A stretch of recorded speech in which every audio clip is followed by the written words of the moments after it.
आता प्रचंड विद्वान लोक आहेत, प्रचंड ज्ञानेश्वरी मुखगत आहे, 4 वेद मुखगत आहे, 18 पुराण मुखगत आहे, पण अहंकाराचा ताठा मात्र गेलेला नाहीये. अहंकार चेहऱ्यावरती आहे, मनामध्ये खूप जड वृत्ती आहे.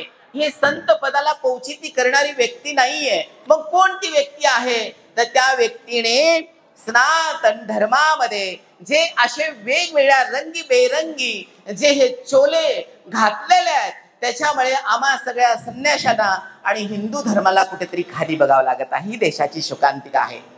हिंदू धर्माचा विरोधक या भारत देशामध्ये कोणी नाहीये. प्रत्येकाने म्हणायला पाहिजे मी भारतीय आहे.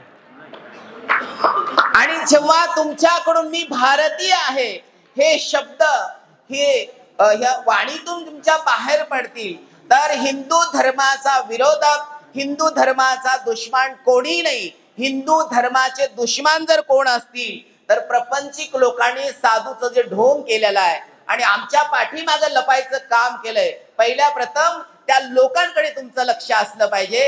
हिंदू धर्म काल होता, आज आहे, उद्या राहणार आहे.